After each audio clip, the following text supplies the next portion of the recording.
नमस्कार दोस्तों, बिहार की कोचिंग इंडस्ट्री में जून 2026 का सबसे चर्चित विवाद खान सर और रोशन आनंद सर के बीच की टक्कर अब सिर्फ शैक्षणिक प्रतिस्पर्धा तक सीमित नहीं रह गया है।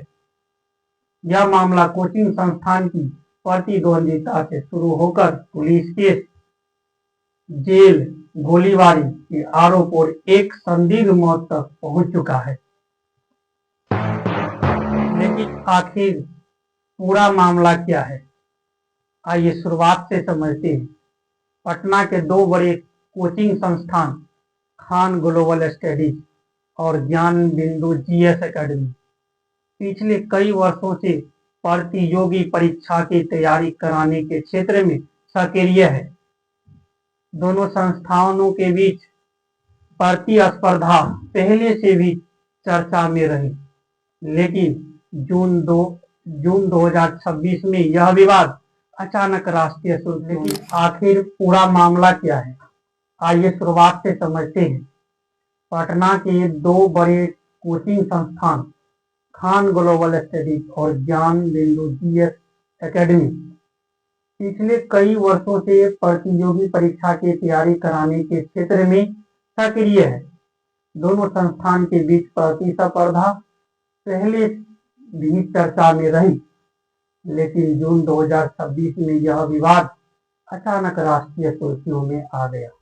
2 जून की रात पटना में खान सर के कोचिंग सेंटर पर हमला और तोड़फोड़ की घटना सामने आई। खान सर के टीम ने आरोप लगाया कि कुछ लोगों ने संस्था पर हमला किया, पत्थरबाजी की और माहौल बिगाड़ने की कोशिश की। इस मामले में रोशन आनंद समेत कुछ लोगों के खिलाफ प्राथमिकी दर्ज की गई और उन्हें गिरफ्तार किया गया। कहानी यही खत्म नहीं हुई। जांच के दौरान एक वीडियो सामने आया जिसमें खान सर के 2 सुरक्षा गार्ड हवा में गोली चलाते हुए दिखाई दी। पुलिस के अनुसार दोनों गार्ड ने पूछताछ में स्वीकार किया कि उन्होंने फायरिंग की थी।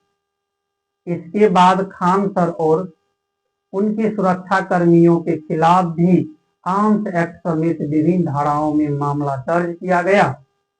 विवाद अब दो तरफा कानूनी लड़ाई में बदल चुका था। कुछ दिनों बाद रोशन आनंद सर को जमानत मिल गई। जेल से बाहर आने के बाद उन्होंने गंभीर आरोप लगाए। उनके भाई प्रिंस यादव की मौत सामान्य नहीं बल्कि एक साजिश का हिस्सा हो सकता है। रोशन आनंद ने यह भी कहा कि जेल के दौरान उनकी हत्या की कोशिश की गई थी। हालांकि यह आरोप के समर्थन में अब तक कोई सार्वजनिक या स्वतंत्र प्रमाण सामने नहीं आया है। दूसरी ओर खान सर ने सभी आरोपों को सिरे से खारिज किया। उनका कहना है कि प्रिंस यादव उनके परिचित थे और उनकी मृत्यु का कारण बीमारी हो सकती है। खान सर ने निष्पक्ष जांच की मांग की है ताकि सच सामने आकर। सबसे संवेदनशील पहलू बना प्रिंस यादव की मौत।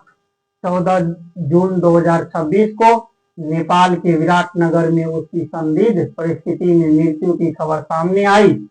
इसके बाद सोशल मीडिया पर तरह तरह की अटकलें शुरू हो गई, लेकिन महत्वपूर्ण यह है कि अभी तक किसी भी जांच एजेंसी ने आधिकारिक रूप से किसी व्यक्ति को इस मौत के लिए जिम्मेदार नहीं ठहराया है। नेपाल पुलिस की जांच अभी भी जारी बताई जा रही है। इस बीच छात्रों और समर्थक की प्रतिक्रिया भी तेज रही। ज्ञान बिंदु एकेडमी के छात्र और शिक्षक ने प्रदर्शन किए और रोशन आनंद के समर्थन में आवाज उठाई। वही सोशल मीडिया पर खान सर के समर्थक भी बड़ी संख्या में दिखाई दिए। मामला इतना बड़ा हो गया कि राजनीतिक प्रतिक्रियाएं भी सामने आने लगी। कुछ नेताओं ने उच्च स्तरीय जांच की मांग की, जबकि कई लोगों ने दोनों पक्षों से संयम बरतने की अपील की। अब सबसे बड़ा सवाल यह है कि सच क्या है।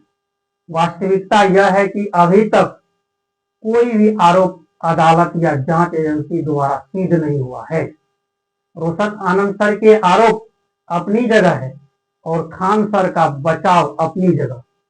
पुलिस जांच तथा न्यायिक प्रक्रिया अभी जारी है। ऐसे में किसी निष्कर्ष तक पहुंचना जल्दीबाजी होगी।